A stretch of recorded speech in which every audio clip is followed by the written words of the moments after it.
एक नौजवान जिसका बेरहमी से बेमाना कत्ल कर दिया गया। उसे पहले बेहोश किया गया, फिर टॉर्चर किया गया, उसके जिस्म पर तेजाब डाला गया, फिर पीछे से गोली मारी गई। उसकी पहचान मिटाने की पूरी कोशिश की गई ताकि कोई उसे पहचान ना सके। और फिर एक पूरी कोशिश की गई, एक साजिश की गई कि ये दुनिया जाने, ये समझे कि वो खुद मर गया। हम सबके साथ साथ 20 दिन से आप सब भी बाहर निकले हुए हैं। रोज every single day each and every one of you stepping out for रजा के लिए जुआई कर रहे हैं। इतने लोग हैं यहाँ पे, मुझे नहीं पता कैसे ये सारे लोग हैं जो रोज मैनेज कर रहे होते हैं, जो पानी लेके जा रहे होते हैं, डोनेशन कर रहे हैं, सब खुश हो गए। और मैंने इस फिल्म करने की कितना खुश हो गए देखिए, उनका रजा ऊपर से देख रहा होगा तो कितना खुश हो गए देख के कि किस तरह प्यार है आप सबके अंदर उसके लिए। तो तहे दिल से thanks to each and every one of you. Please उसके लिए दुआएं करते रहें। आई थिंक हम इतना शोर शराबा कर रहे थे, इसी वजह से आज हम इस मकाम पे, वरना अब तक तो शायद उसका केस बंद करके सुसाइड का वो बंद कर दिया जाता। तो आई थिंक आप सबका प्यार है, रोज आ रहे हैं आप लोग, आप लोगों का प्यार है। प्लीज अपने दिल में रजा को जिंदा रखिए, उस पर दुआएं करें एंड सब आते रहे, सपोर्ट करते रहे and thank you so much. पूरी कोशिश की गई कि ये कत्ल नहीं बल्कि एक सुसाइड है।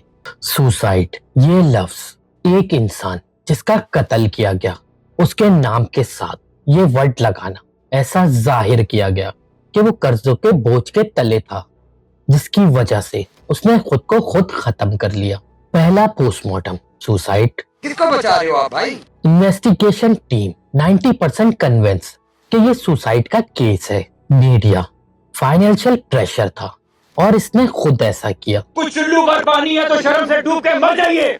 लेकिन एक बाप लड़ा, वो कोर्ट गया और अब फॉरेंसिक ने वो सच बोला जो कोई छुपा ना सका। बेहोशी की दवा, यानी पहले उसे बेहोश किया गया, एसिड मिला बॉडी पर, यानी उसकी पहचान छुपाने की कोशिश की गई, मतलब एविडेंस मिटाने की कोशिश की गई। गोली पीछे से लगी जिसने सुसाइड की थ्योरी को पूरी तरीके से रूल आउट कर दिया।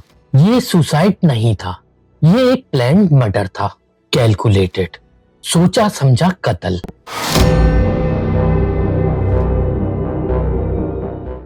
मैं हूं शेख और आप देख रहे हैं क्राइम वर्ल्ड विद शेख। जो पहली बार इस केस को सुन रहे हैं उनके लिए 2 मिनट में पूरा एक रीकैप कि क्या हुआ मीर रजा अली के साथ। मीर रजा अली 25 साल का आईपीए ग्रेजुएट, वेफल्स का फाउंडर। 28 जुलाई की रात वो घर से निकला, माँ से कहा 10 मिनट में वापस आता हूँ, और फिर वो कभी वापस नहीं आया। 29 जुलाई की सुबह गुलिस्तान जौहर की झाड़ियों में उसकी लाश मिली।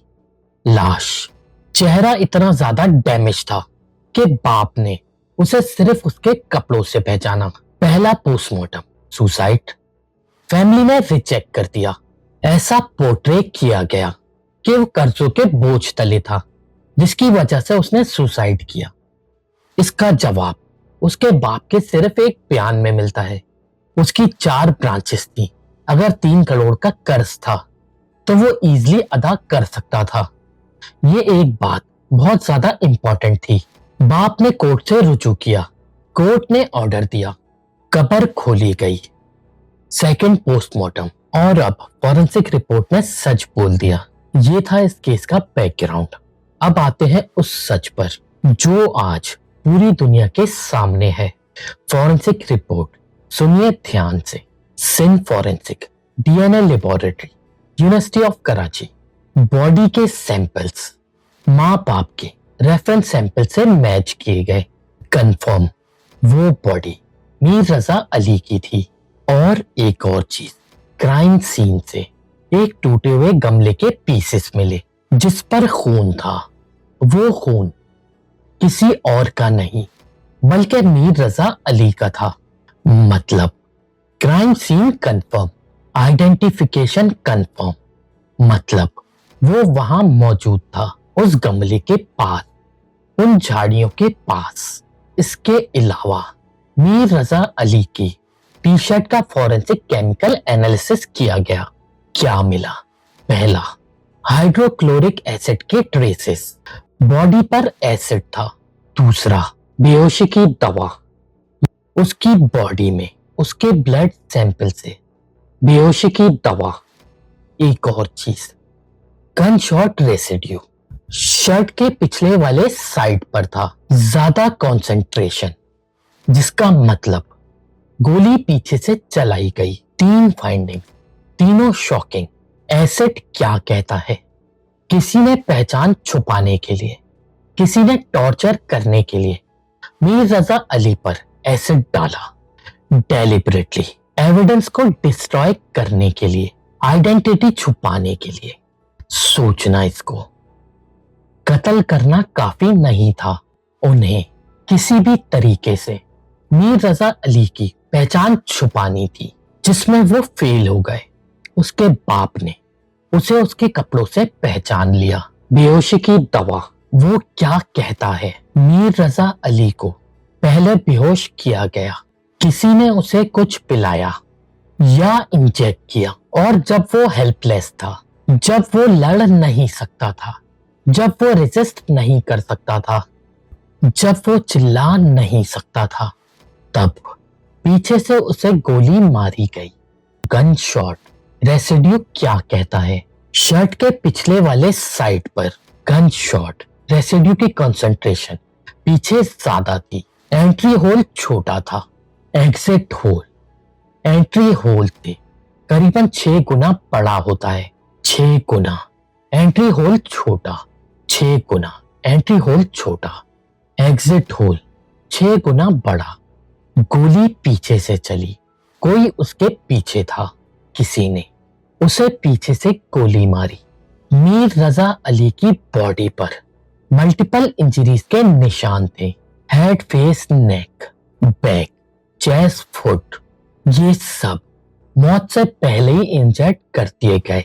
Internal bleeding, 6 rib fracture, heart पर इंजरीज, ये 3 चीजें बेहोशी की दवा, एसिड और पीछे से गोली एक एक करके एक स्टोरी बना रहे हैं।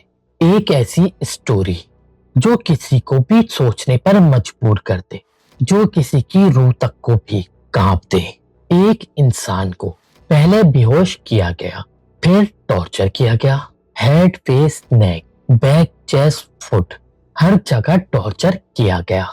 जब वो रिस्पॉन्ड नहीं कर सकता था, फिर गोली चलाई पीछे से, उस पर एसिड डाला गया, फिर छोड़ दिया गया झाड़ियों में, और फिर दुनिया को बताया गया वो खुद मरा नहीं, वो खुद नहीं मरा, उसे मारा गया, उसे बेरहमी से मारा गया, उसका कत्ल किया गया वहशियाना तरीके से, और फिर उस बेरहमी को छुपाने की पूरी कोशिश की गई। और अब वो बात जो मैं कहना चाहता हूं, बिना किसी लापरवाही के, पहली इन्वेस्टिगेशन टीम जो 90% सुसाइड कह रही थी, उस टीम ने क्या नहीं किया? पहला, क्राइम सीन की जियो फॉरेंसिक नहीं की। दूसरा, मीर रजा अली का CDR कॉल डेटा रिकॉर्ड नहीं लिया। तीसरा, उसकी स्मार्ट वॉच का फॉरेंसिक एनालिसिस नहीं किया। चौथा, पहले पोस्टमार्टम किसी भी इंटरनल ऑर्गन का एग्जामिनेशन नहीं किया गया। पांचवा, गन शॉट वुंड एंट्री और एग्जिट होल को प्रॉपर्ली एग्जामिन नहीं किया गया। बुलेट की ट्रेजेक्ट्री नहीं चेक की गई। ये गलतियां नहीं, ये एक बड़ी नेग्लिजेंस थी, सिस्टमिक नेग्लिजेंस। पहला, किसी का भी CDR लेना, ये पुलिस की ABC है। एक मर्डर केस में विक्टिम का CDR पहले दिन ही पहला स्टेप होता है, नहीं लिया गया। स्मार्ट वॉच जो मीर रजा अली ने घर पर छोड़ी थी, जो उसकी मूवमेंट को ट्रैक कर सकती थी, फॉरेंसिक एग्जामिन नहीं की गई। जियो फॉरेंसिक जो क्राइम सीन के आसपास के फोन को ट्रैक करता है, जो कातिल की लोकेशन दे सकता है, नहीं किया गया। क्यों? सिर्फ एक सवाल क्यों? बाप ने पहले दिन पूछा था, कौन प्रोटेक्ट हो रहा है? ये सवाल आज और भी ज्यादा बड़ा हो गया। अब एक नया एंगल जो इस केस को एक और डायरेक्शन दे रहा है। मोहम्मद अहमद, मीर रजा का बिजनेस पार्टनर, वो आदमी जो वेफल्स का दूसरा हिस्सा चलाता था। अहमद ने एडिशनल डिस्ट्रिक्ट और सेशन कोर्ट में प्री बेल एप्लीकेशन सबमिट की। कोर्ट ने बेल ग्रांट की पूरी 1 लाख की श्योरिटी पर। अहमद का लॉयर बोला, मेरा क्लाइंट कोऑपरेट कर रहा है, लेकिन उसे अरेस्ट का डर है।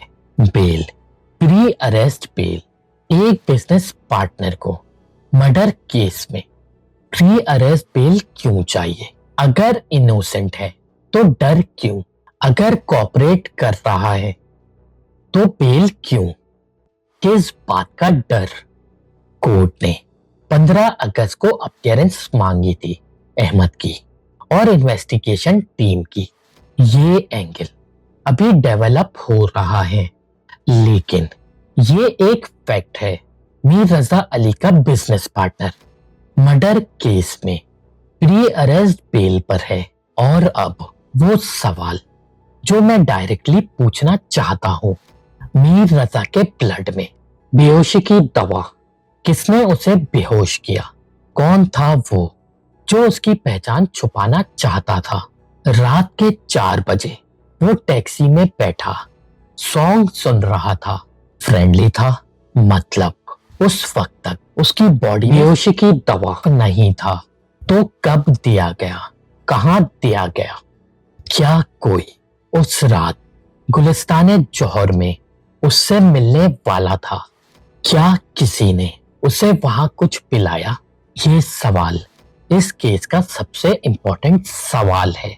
इसके अलावा एक और चीज, मीर रजा अली के सोशल अकाउंट, क्या किसी ने उसे ब्लैकमेल किया? क्या किसी ने उसका मोबाइल हैक किया और उसके सोशल मीडिया अकाउंट्स को डिलीट किया एज अ वार्निंग, और उसे ब्लैकमेल करके वहां बुलाया गया? मीर रजा की बॉडी पर एसिड क्यों डाला गया? ये सिर्फ एक मर्डर नहीं था, ये कवर अप था। कोई जानता था कि बॉडी मिलेगी, कोई जानता था कि डीएनए टेस्ट होगा, कोई जानता था कि सच सामने आ सकता है, इसलिए एसिड डाला।